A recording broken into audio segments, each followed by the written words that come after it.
Assalamualaikum everyone. I hope you guys are doing well.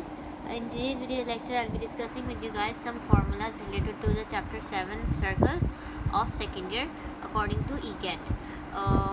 पहले हम लोग कुछ डेफिनेशंस जो है ECAT के हवाले से जो इम्पोर्टेंट डेफिनेशंस हैं, टर्म्स हैं, वो डिस्कस कर लेंगे और फिर कुछ फार्मूलाज हैं वो भी डिस्कस कर लेंगे आप लोगों के साथ। सबसे पहले हमारे पास कौन सा फार्मूला आता है? द सेट ऑफ सर्कल का, सर्कल की बात हो रही है तो सर्कल को डिफाइन कर लेते हैं। सर्कल हमारे पास क्या होता है? Set of all points in a plane that are at same distance from a fix point is circle. Circle क्या है? देखो, set of all the points in a plane, ये सारे फर्स्ट करो मैंने सारे पॉइंट्स बना दिए। Set of all the points from a plane whose distance from a fix point. यहाँ पे जो फिक्स पॉइंट की बात हो रही है, ये फिक्स पॉइंट का मतलब है सर्कल का जो सेंटर आपके पास होता है वो है। Set of all points in a plane whose distance from a fix point, यहाँ पे फर्स्ट करो मैंने फिक्स पॉइंट ये ले लिया क्योंकि सर्कल का वहाँ पे सेंटर ये होता है ना, ये सी से डिनोट कर दिया।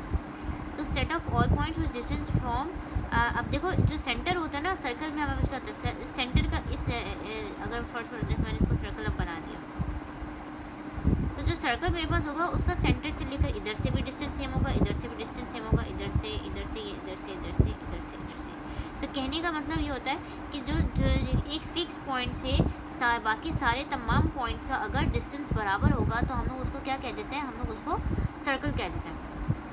और उस सर्कल के अंदर और सेंटर से लेकर किसी भी मतलब ये तो पूरा सर्कमफेरेंस है ना, ये पूरा हमारे पास जो है ना ये सर्कमफेरेंस है, सर्कमफेरेंस। और सेंटर से लेकर चाहे मैं अब देखो मैं थोड़ा सा रब कर देती हूँ,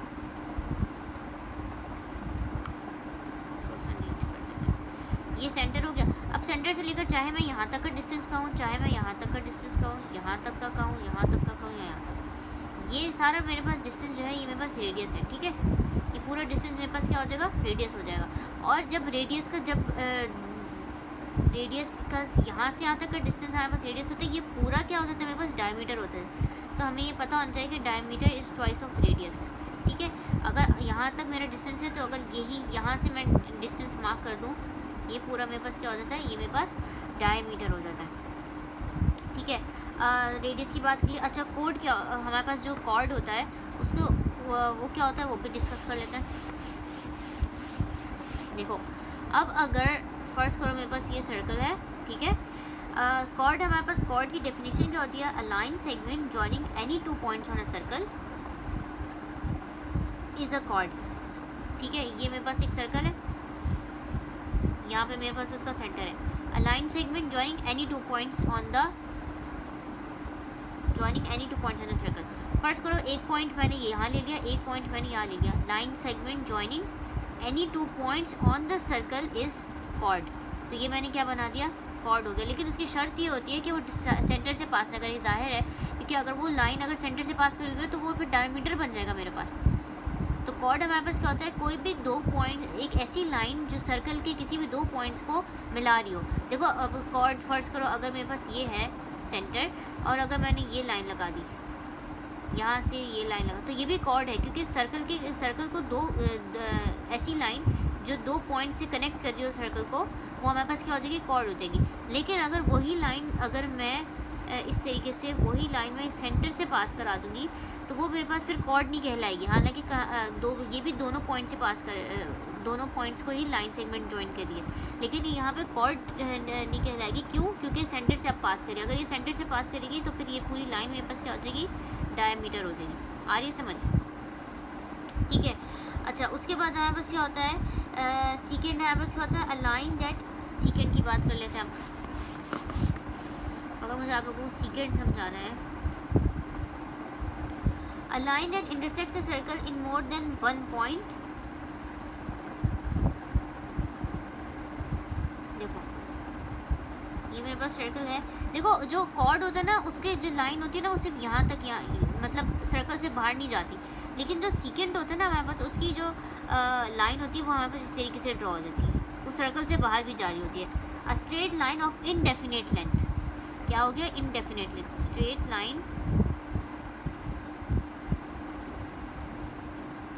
of indefinite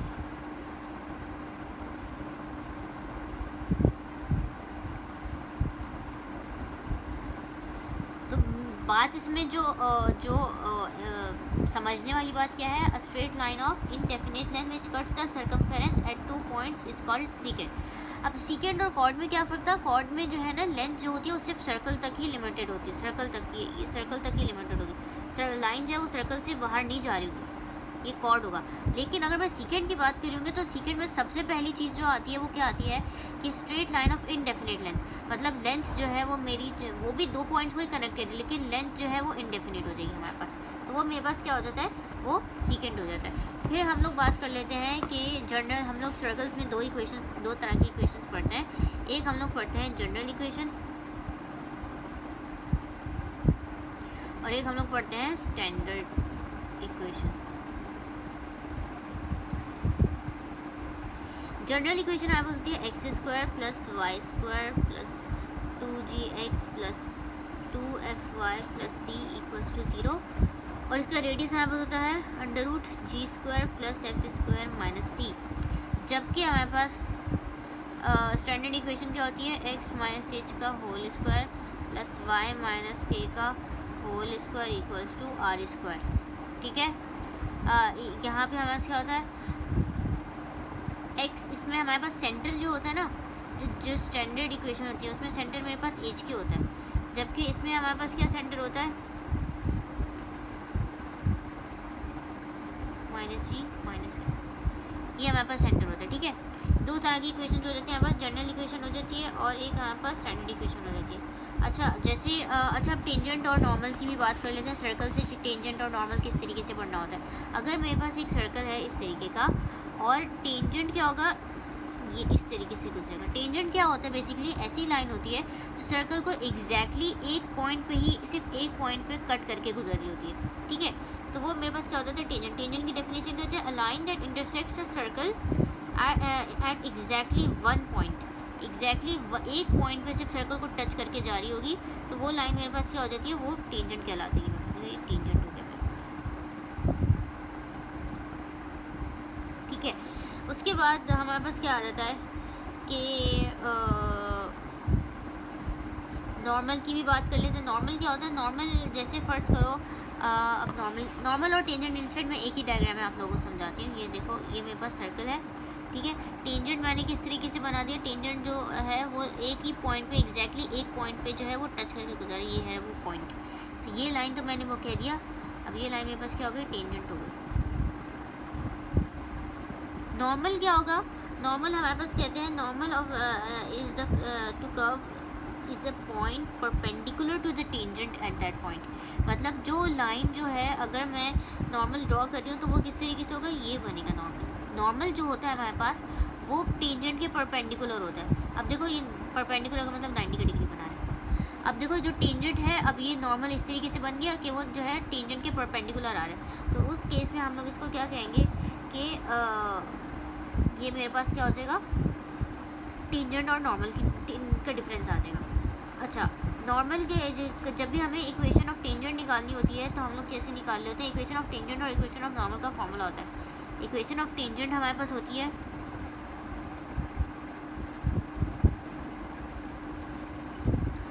x1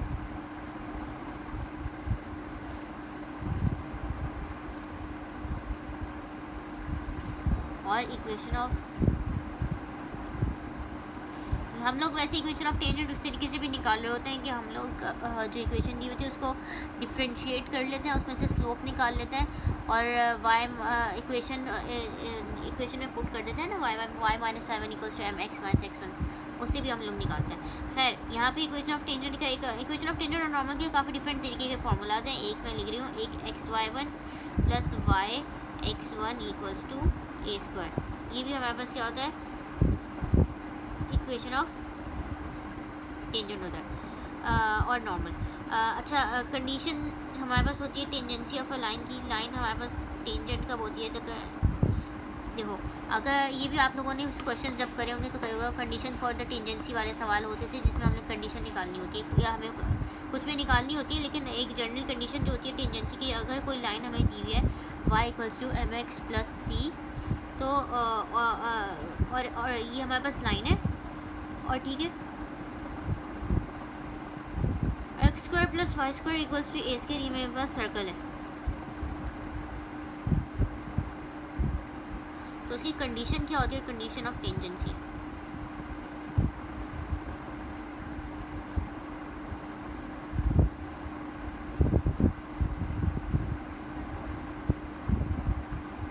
c equals to plus minus A under root 1 plus M square, ठीक है। ये मेरे पास क्या है, कंडीशन ऑफ टेंजेंसी है। अगर मेरे पास एक लाइन दी हुई है और एक सर्कल दिया हुआ है, उसमें मुझे कंडीशन ऑफ टेंजेंसी निकालना है, तो मेरे पास इसकी ये कंडीशन होगी, ठीक है। यहाँ हम लोग इस लेक्चर को वाइंड अप करते हैं। थोड़े बहुत और कुछ कॉन्सेप्ट रह गए हैं चैप्टर 7 के, वो भी डिस्कस कर लूँगी आप लोगों के साथ नेक्स्ट वीडियो लेक्चर में। For any queries to ask me in the comment box and please don't forget to like and subscribe my channel.